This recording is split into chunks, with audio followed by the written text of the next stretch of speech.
왔도다. 다윗이 이르되 내가 무엇을 하였 없으리까 하고 돌아서서 다른 사람을 향하여 전과 같이 말하매 백성이 전과 같이 대답하니라. 아멘. 아멘.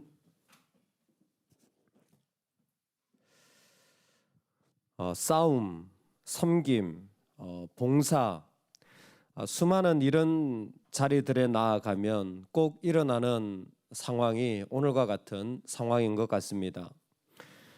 블레셋이 골리앗을 앞세워서 이스라엘에 들어오게 되어집니다. 이스라엘에 들어왔을 때는 그냥 들어온 것이 아니라 이스라엘의 하나님을 모욕하는 일들이 일어나게 된 것입니다. 즉 이스라엘 전부가 어려움을 당하고 있다라는 것이죠. 이스라엘 전부가 자신들의 믿음의 손상을 받고 있다라는 것입니다. 여러분, 여기에서 우리 모두는 하나님 나라 전우라는 사실을 기억하셔야 합니다. 우리 모두는 다 하나님 나라 편에 서 있는 사람들이라는 것입니다. 우리는 골리앗을 대적해야 될 사람들이지 서로를 대적해야 될 사람이 아니라는 거예요. 우리 모두는 다 어떤 모양이든지 하나님의 영광을 위하여 함께 부름을 받은 자리에 다양한 모습으로 서 있을 뿐이라는 것입니다.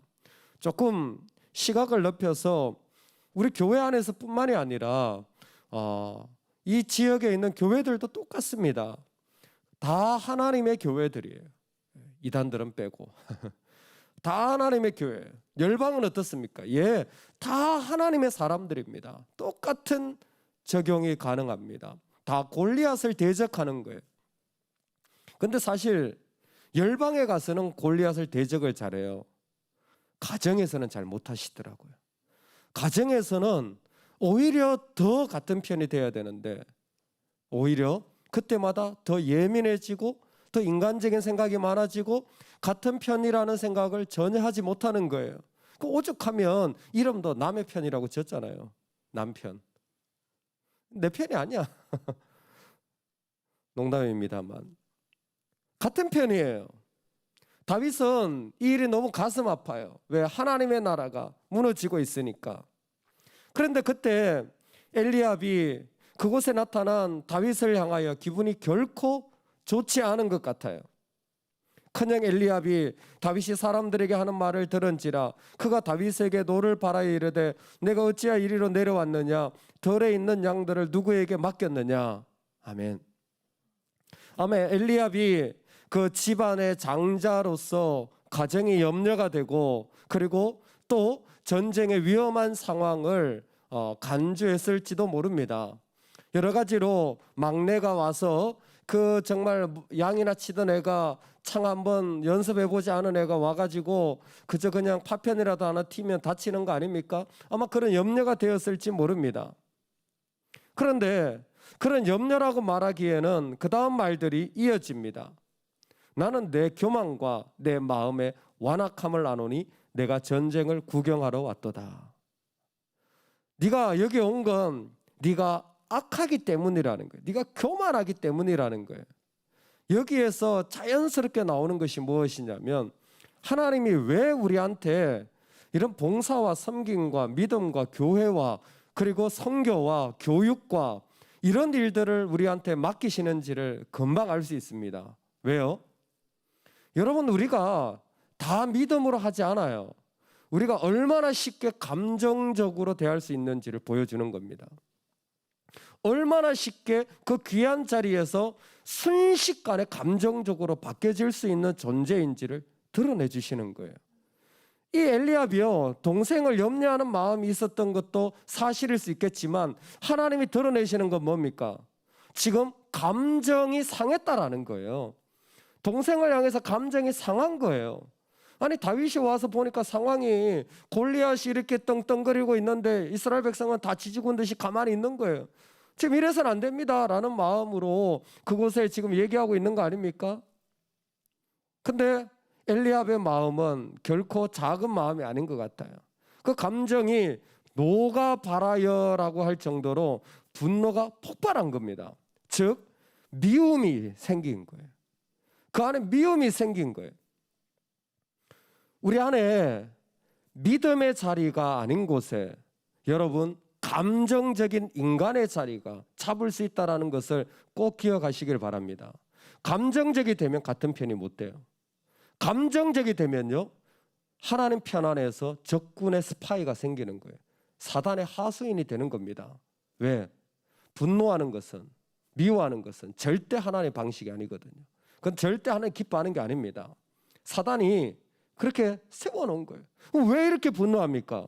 왜 이렇게 엘리압은 이렇게 감정적으로 되는 사람입니까? 성격적으로 좀 기질이 그렇습니까? 그럴지도 모르죠. 근데 성경은 그렇게 말하지 않아요. 기질의 문제가 아니에요. 이유가 있습니다. 사람이 분노할 때는요, 내 것이 빼앗길 때 분노합니다. 내게 빼앗길 때 분노해요. 남의 것 빼앗긴 것 가지고는 잘 분노하지 않아요. 그건 정말 분노해야 될 일인데, 근데 내 것이 빼앗기면 분노해요. 그게 내 자리든 내 자존심이든 내 생각이든 내 의견이든 내 것이 빼앗기면 사람은 분노하게 되어 있어요. 엘리압은 장자입니다. 그런데 막내한테 기름 붓는 거예요. 이거 누구 봐도 너무 불공평한 거예요. 자기는 군 출신입니다.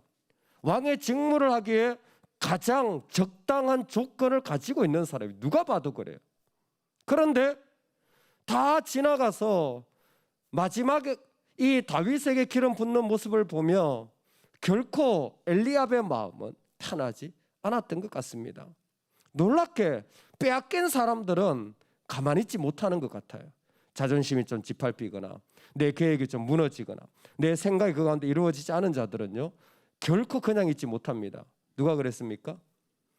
요셉이 채색 옷을 입을 때 형들이 그랬잖아요. 가만히 있지 못해요. 팔아서 아예 종으로 죽여버리는 일들까지 서슴지 않습니다. 죽이도록 미운 거예요.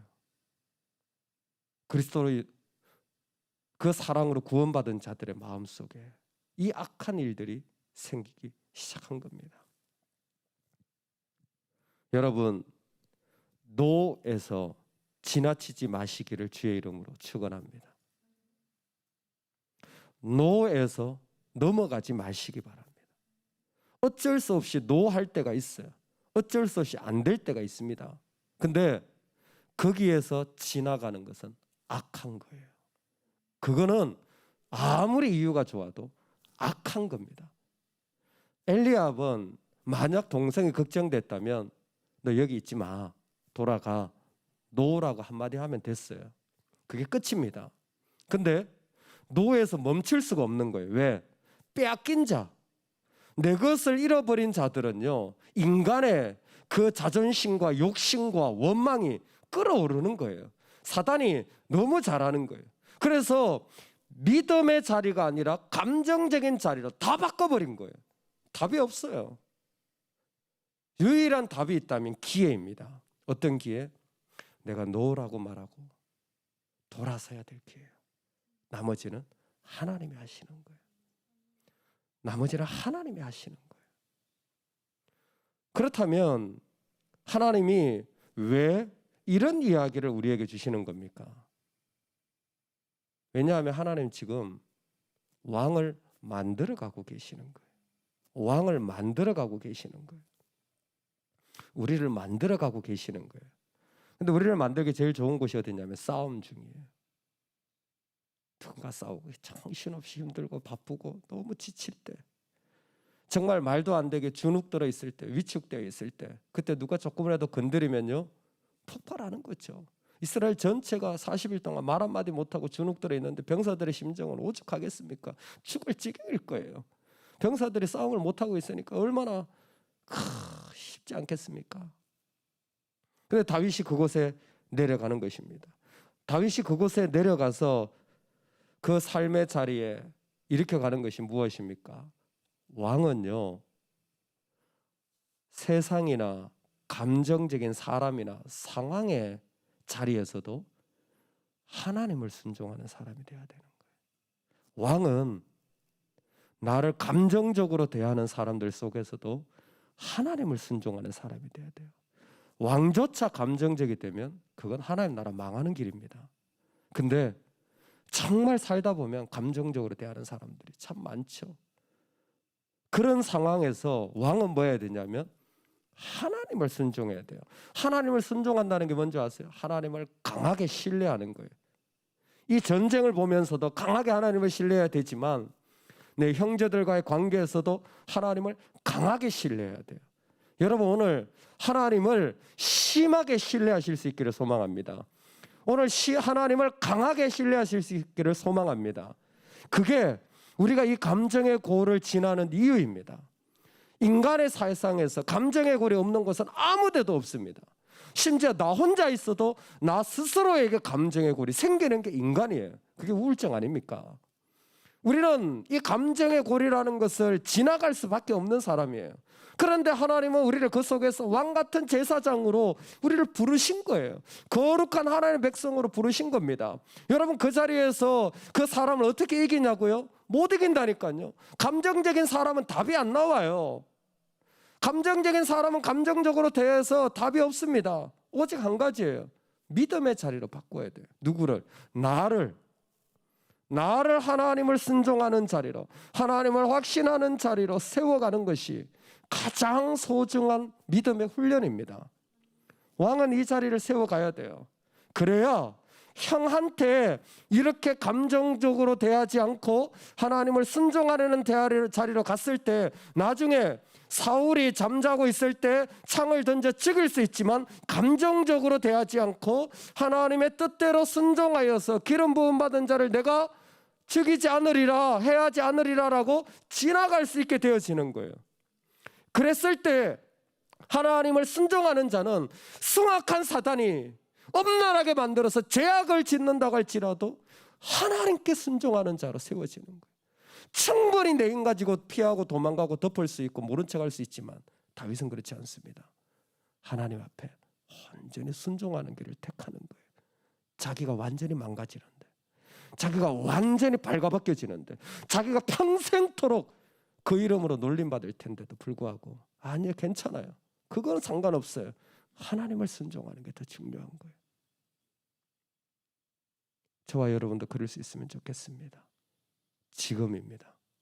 형과의 성도들끼리 믿음의 자리에서 감정의 골이 생길 때 나를 하나님께 온전히 순종하는 자로 세워야 그 다음 레슨이 가능해요. 그래야 진정한 왕이 이 땅에 세워지는 거예요. 하나님 마음에 합한 사람들 말입니다.